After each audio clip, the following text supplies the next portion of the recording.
eyes have seen, my ears have heard of your mighty deeds and powerful show of love. Baba Mungu, katika jina tukufu la Bwana wetu Yesu Kristo, na kushukuru kwa ajili ya neema na rehema zako. Baba, asante kwa ajili ya uwepo wako. Utukufu na heshima ni zako, mtakatifu Mungu wa Israeli. Ninasema asante tena kwa ajili ya siku ya leo na kwa muda huu ambao umetupatia tena kwa ajili ya kusikia kile ambacho umekiweka kwetu tena siku ya leo kupitia neno lako ambalo linataka kutolewa kwa ajili yetu, Mungu mtakatifu, na kwa ajili ya yule ambaye atakaye lisikia popote pale alipo. Ninamwombea neema na mafanikio kwa jina la Yesu Kristo aliyefufuka. Roho Mtakatifu, leta uzima tena kwenye maisha ya huyu baba, kwenye maisha ya huyu mama kupitia neno lako.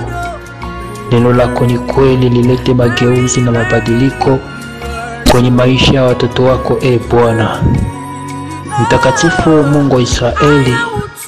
Naomba kwa jina kuu la Yesu Kristo, nikiwabariki watoto wako kwa damu ya Yesu Kristo aliyefufuka.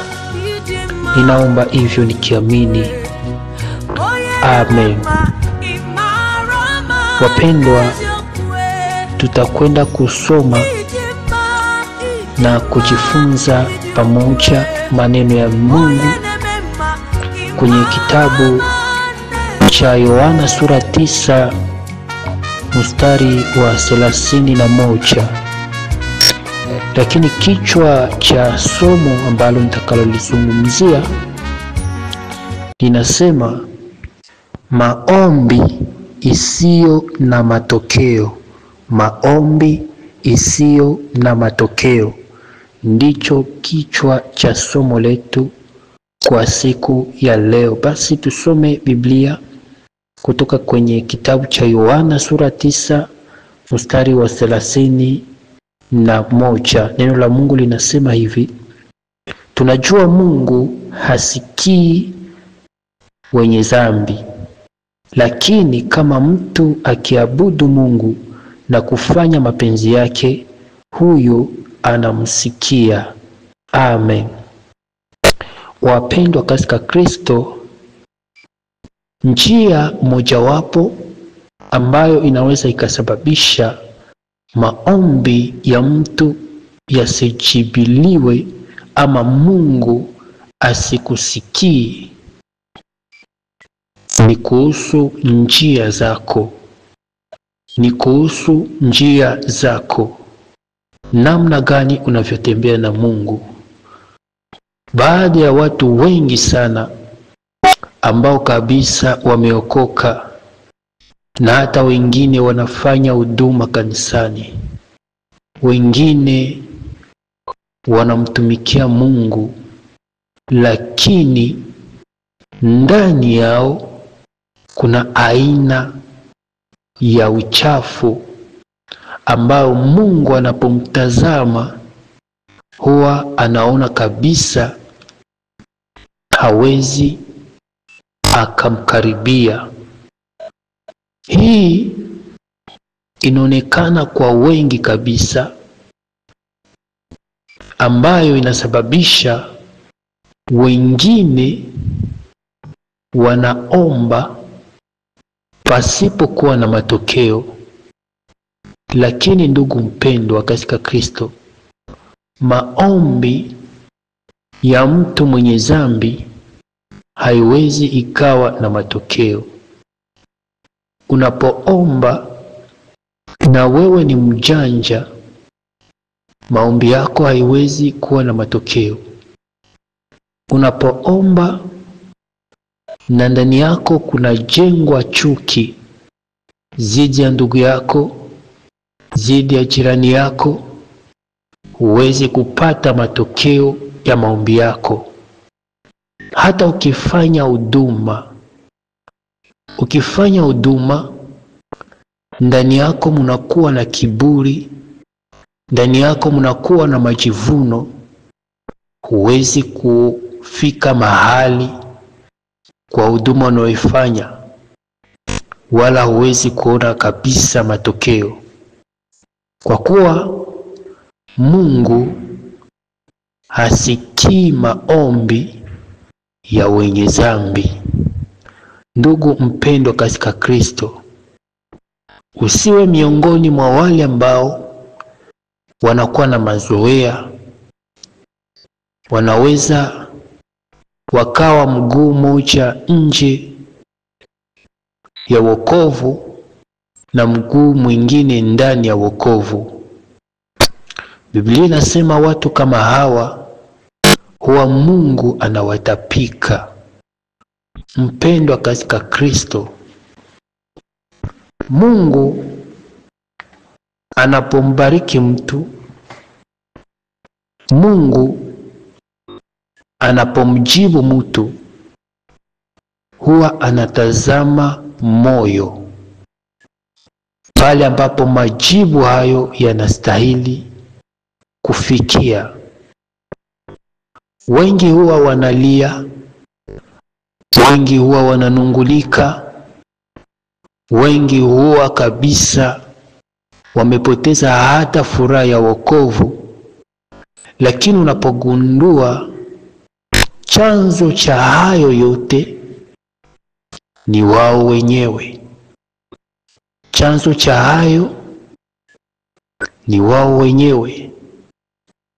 Kumbuka habari za mwana mpotevu alipokuwa akiishi vizuri ndani ya nyumba ya baba yake, lakini ilifikia mahali fulani alitamani kupata haki yake kama mwana wa huyo baba. Lakini kwa kuwa baba yake alikuwa akitambua ya kwamba huyo ni mwana wake, ilibidi atoe sehemu ya mali yake na kumkabidhi mwanao kama alivyomuomba. Hiyo inaonekana kabisa kwa watu wengi sana ambao wanatamani kitu chochote kile kutoka kwa Mungu. Unaweza kuwa unafunga na kuomba kwa ajili ya karama na vipawa. Unaweza kuwa na hitaji ya kazi nzuri kwa Mungu. Unaweza kuwa na hitaji ya kupata pesa. Unaweza kuwa na hitaji ya kununua gari. Unaweza kuwa na hitaji ya kujenga nyumba. Mpendwa katika Kristo, Mungu anapokupa hayo mahitaji, ama kuna baadhi ya watu ambao kabisa Mungu aliwapa na kuyajibu mahitaji yao, lakini baada ya kutumika ili wapate faida kwa kile walichokipewa na Mungu, huwa wanachanganikiwa na kuwa kama mwana mpotevu alivyofanya.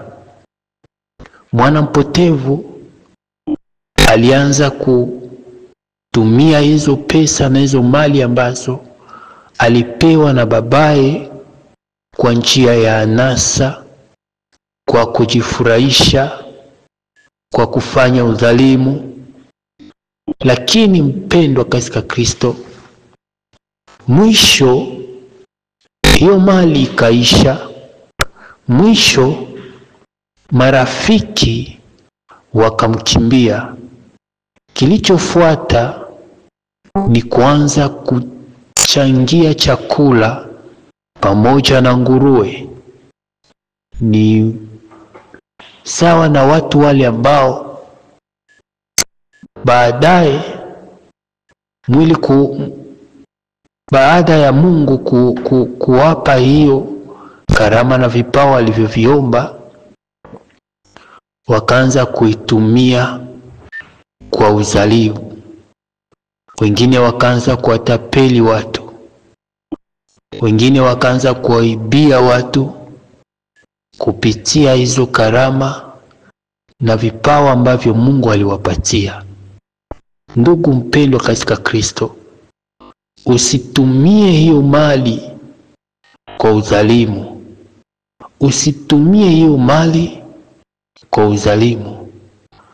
Wale watu ambao walitumia visivyofaa hiyo karama, hiyo huduma waliopewa, wengi wao waliishia pabaya. Ndugu unayefanya kazi ya uimbaji kanisani, shika sana ulicho nacho. Usiruhusu kiburi kikuinukie kusema kana kwamba eti mimi nisipokuwa hawana wengine. Mpendwa, unapoangalia na kutazama ndani ya mkutano na kuona umati wa watu, mara nyingi huwa Mungu anahifadhi mabaki yake kwa hao na waona.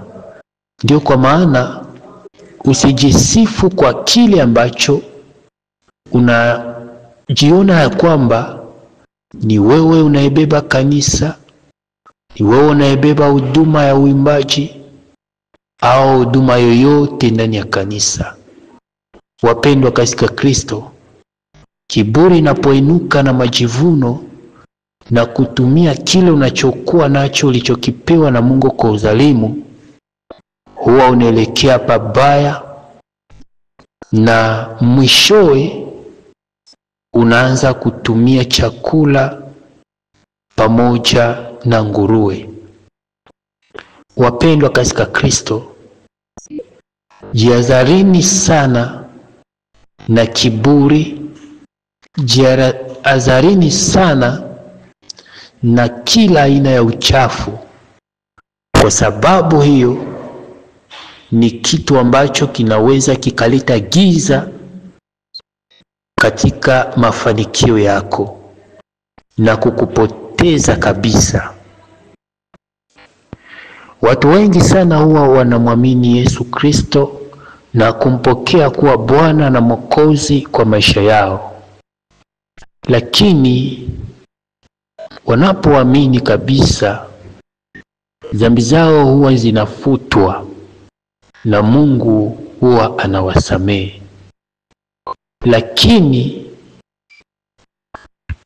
baada ya muda fulani wanakosa nguvu ya kustahimili changamoto ambazo wanakutana nazo kwenye maisha yao ya wokovu. Hawastahimili kabisa, wanashindwa, na wengine wakapotea. Mpendwa katika Kristo, Biblia inasema ya kwamba njooni kwangu ninyi mnaelemewa na mizigo mizito, nami nitawapumzisha. Sikiliza maneno ya Yesu. Biblia inasema hivi: jifungeni nira yangu, maana mzigo wangu ni mwepesi. Jifungeni nira yangu. Mpendwa katika Kristo, unaposhushwa mzigo ama wanapokutua mzigo, ama Kristo anapokutua mzigo, huwa anakubebesha mzigo mwingine ambao ni mwepesi. Alafu unapo pia amini, huwa unafungiwa nira na Kristo Yesu.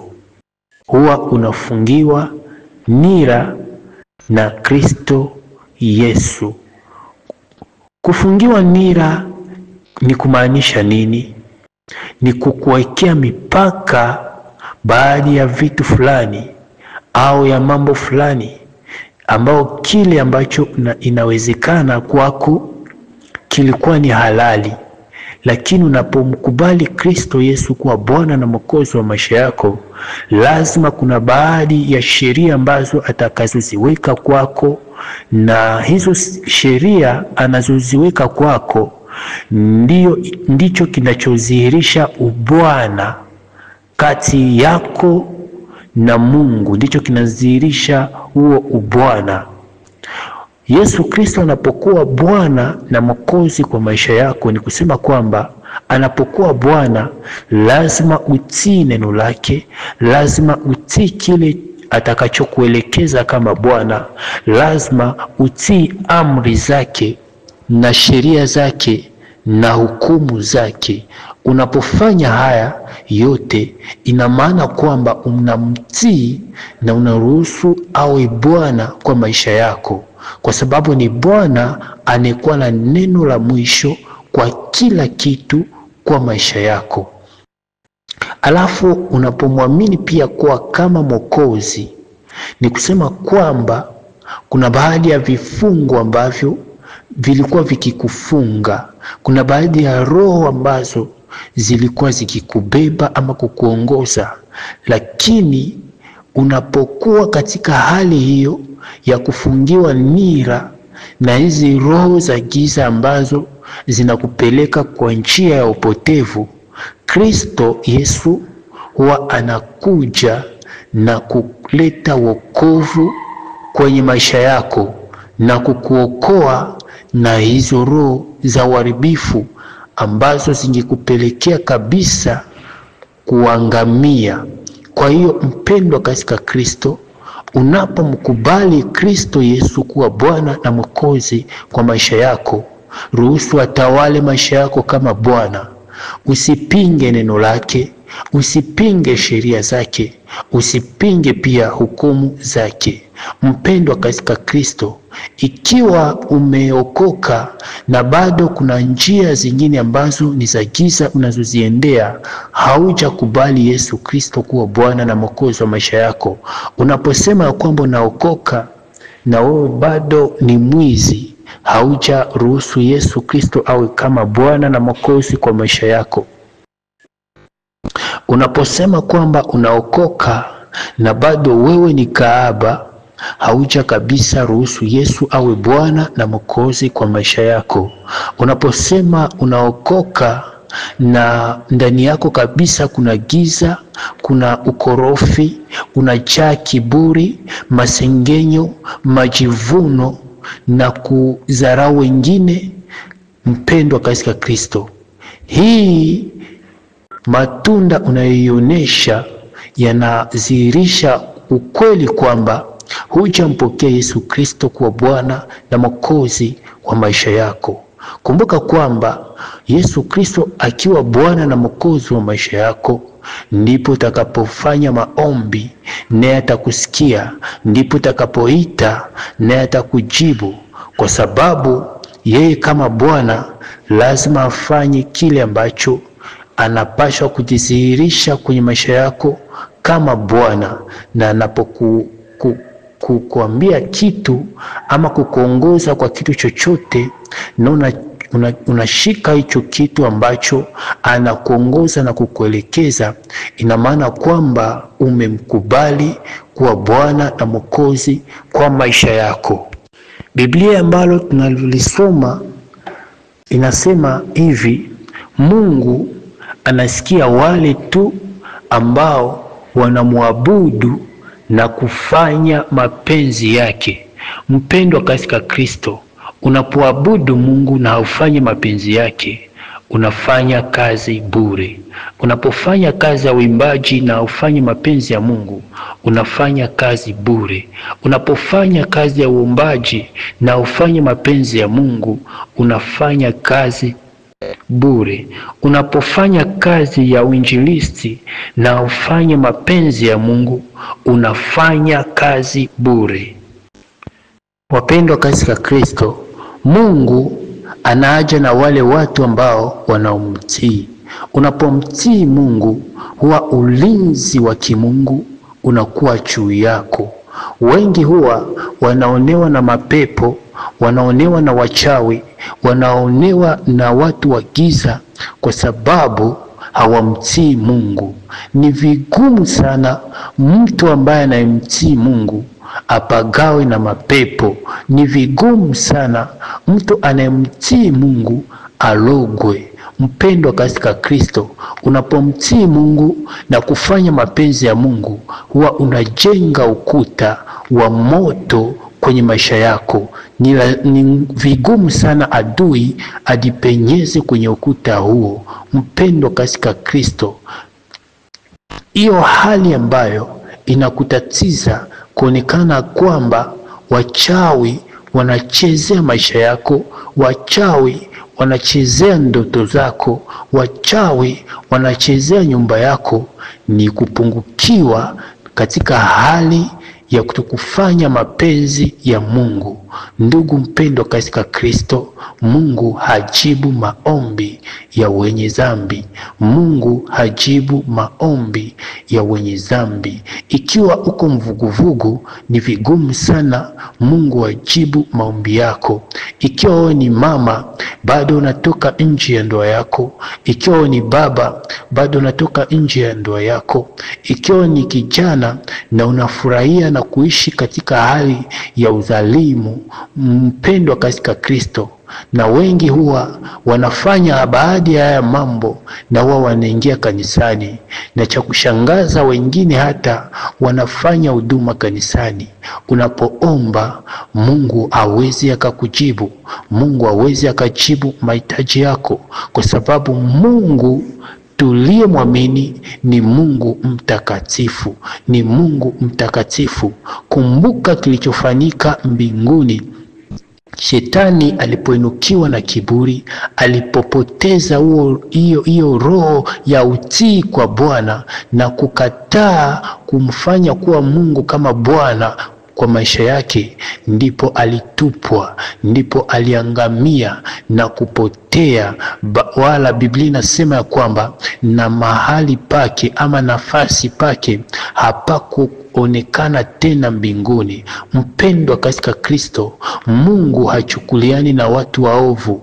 Mungu hachukuliani na wale watu ambao wanakuwa mguu moja nje na mguu moja ndani. Hauko moto wala hauko baridi. Biblia inasema katika kitabu cha Ufunuo ya kwamba Mungu atakutapika. Mungu anapokutapika, unakuwa nje ya utukufu wake, unakuwa nje ya ulinzi wake, unakuwa nje ya uwepo wake. Na Biblia inasema ya kwamba huko nje pana mbwa mwitu wakali, huko nje pana wachawi, huko nje pana uwezi. Mpendo katika Kristo, unapokuwa nje ya uwepo wa Bwana, wezi watakuiba. Shetani kama mwizi atakuiba, ataiba nyota yako, ataiba mafanikio yako, ataiba chochote kile ambacho kinaweza kukupa utajiri ama kinaweza kikafanya ukafanikiwa. Shetani atakuibia hicho kitu. Unapokuwa nje ya uwepo wa Mungu, wachawi watakuonea, wachawi watakuloga. Unapokuwa nje ya uwepo wa Mungu, mapepo yatakukabili. Mpendo katika Kristo, acha uanze upya pamoja na Kristo. Acha uanze upya pamoja na Kristo. Acha leo uanze upya pamoja na Kristo, na Mungu atakusamehe, na Mungu atakusamehe, na Mungu atakusamehe. Watu wengi maombi yao hayajibiwi kwa sababu kuna kasoro ndani ya hali yao wanayoishi. Mpendo katika Kristo, ili maombi yako ijibiwe ni kuanza upya. Anza maisha matakatifu pamoja na Kristo. Anza upya pamoja na Mungu. Epukana na dhambi, epukana na kila uchafu. Tenga mbali maisha yote ya udhalimu, na upende haki na utembee katika kweli na uishi yaliyo mapenzi ya Mungu na uishi na kutembea katika neno la Mungu, ndipo Mungu atasikia maombi yako. Unapoomba Mungu atakujibu na atakutendea sawasawa na wingi wa rehema zake, naye atakuwa kama baba kwako. Mpendo katika Kristo, kuna baadhi ya watu ambao Mungu anaona aibu kuitwa baba yao kwa sababu ya kila wanachokifanya, kwa sababu ya matendo yao wanayoyadhihirisha. Mpendo katika Kristo, usio miongoni mwa wale ambao Mungu atakapowaona na akasikia aibu ya kuitwa baba yao.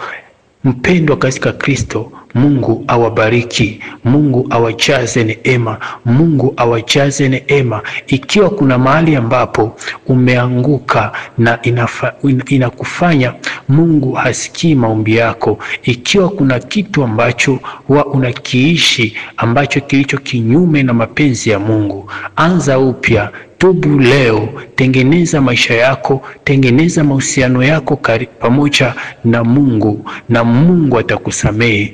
Bado neema ipo, bado Kristo ana uwezo ya kusamehe, bado Kristo ana uwezo wa kuondoa dhambi, bado Kristo ana uwezo wa kufanya upya, bado Kristo anaweza akaokoa, bado Kristo anaweza akakomboa. Mpendwa katika Kristo, waona nisikiliza mahali popote ulipo, Kristo anaweza, Yesu Kristo anaweza, Yesu Kristo anaweza. Wewe ambaye hujampokea Yesu na kumkubali kuwa Bwana na Mwokozi wa maisha yako, wakati ni leo, muda ni leo. Mpendo katika Kristo, muamini Yesu naye atakuokoa, muamini Yesu naye atakufanya upya, muamini Yesu naye atakujenga upya. Maisha hiyo ulio nayo ambayo ni maisha inayofungwa na shetani, unapomwamini Yesu kweli kweli na kutubu dhambi zako, ndipo Bwana atakapokufanya upya.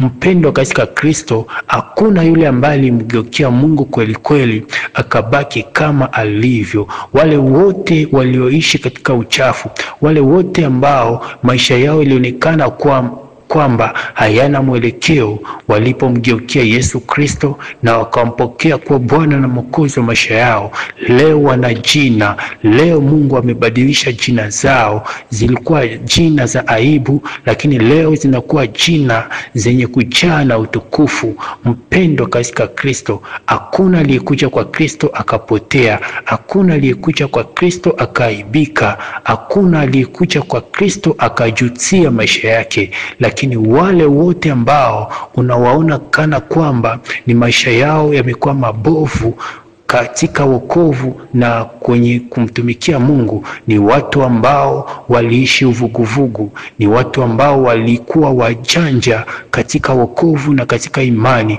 ni watu ambao walimtumikia Mungu na wako bado katika giza. Mpendo katika Kristo, ili maombi yako ifanikiwe na iwe na neema machoni pa Bwana, lazima uzitubu dhambi zako na Kristo atakuokoa. Basi acha nikuombee. Mungu Baba, Mungu katika jina tukufu la Bwana wetu Yesu Kristo, na kushukuru kwa ajili ya taifa lako, na kushukuru kwa ajili ya huyu ndugu, kwa ajili ya huyu baba, kwa ajili ya huyu mama, kwa ajili ya kaka, kwa ajili ya huyu dada. Bwana, neno lako ni kweli na ni uzima. Acha neno hili Bwana likaguse mioyo kama upanga ukatao kuwili, ukate na kupasua ndani ya mioyo ya watu wako. Bwana, ili wokovu kamili upenyezwe ndani ya watu wako katika jina kuu la Yesu Kristo aliyefufuka. Baba, imeandikwa neno lako halitarudi bure bila kufanya mapenzi yake. Mungu mtakatifu, kwa ajili ya huyu ndugu ambaye anasikia neno, acha neno lako lipate kufanya mapenzi yake na kuleta mageuzi makubwa kwenye maisha ya ndugu katika jina la Yesu Kristo. Huyu kijana, huyu baba, huyu mama ambaye Bwana hajapata wokovu, acha neno lako Bwana likalete uzima kwenye maisha yake na kuleta wokovu kamili katika jina kuu la Yesu Kristo aliyefufuka. Ninakutukuza mtakatifu Mungu wa Israeli kwa ajili ya watu wako, kwa ajili ya taifa lako. wafanye upya kupitia neno lako, ulete mageuzi na mabadiliko makubwa kwa njia ya maisha yao. Bwana, hata upate kuyajibu maombi yao na kuyasikia. Yesu Kristo, damu yako ina nguvu kuliko dhambi ya huyu ndugu aliyoishi. Damu yako ina nguvu kuliko uchafu ya huyu ndugu ambayo aliyaishi. Baba, kwa ajili ya huu moyo wa kutubu ambao anakuja kwako, Bwana umrehemu, Bwana umsamehe, Bwana umgeuze upya na kumjenga upya katika jina kuu la Yesu Kristo aliyefufuka. Wale waliotekwa na shetani, Bwana wakomboe. Wale waliofungwa na minyororo ya giza, wakomboe katika jina kuu la Yesu Kristo aliyefufuka. Kwa damu ya Yesu Kristo, waliowekwa mashimoni watolewe humo. Kwa damu ya Yesu Kristo, waliowekwa gerezani watolewe humo. Kwa damu ya Yesu Kristo, kwa jina kuu la Yesu Kristo aliyefufuka, vifungo vyote vya giza vikatike kwa damu ya Yesu Kristo. Kwa jina la Yesu Kristo aliyefufuka, kwa jina la Yesu Kristo aliyefufuka.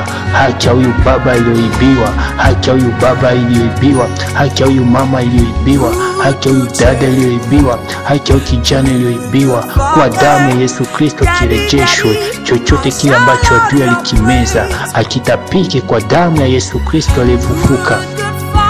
Kwa jina la Yesu natangaza neema ya ufungulivu. Kwa jina la Yesu, haya magonjwa ya kimapepo ya wachawi na watu wa giza yanayomkumba huyu baba, yanayomkumba huyu mama, yanayomkumba kijana, kwa damu ya Yesu Kristo natangaza ufungulivu zidi yake.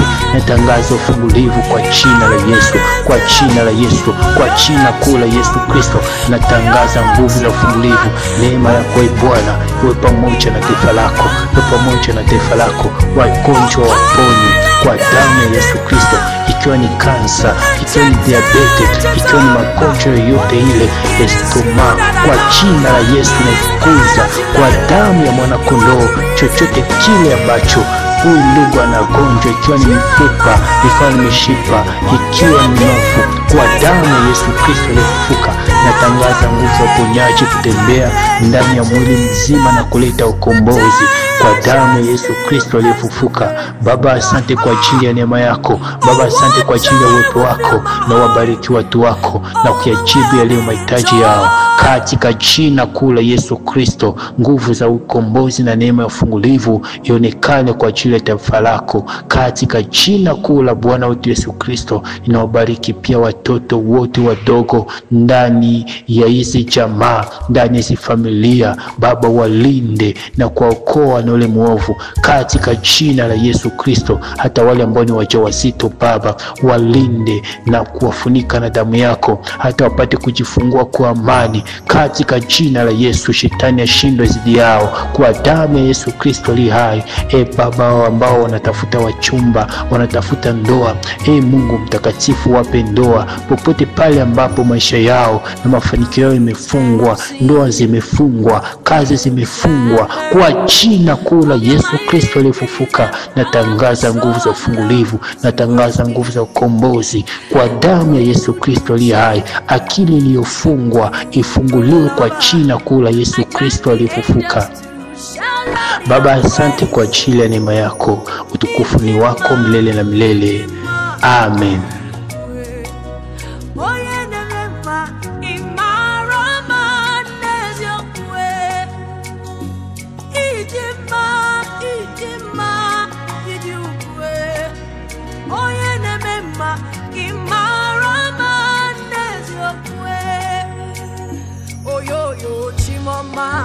Holy Sabinigwe, there is a melody in my heart unto you.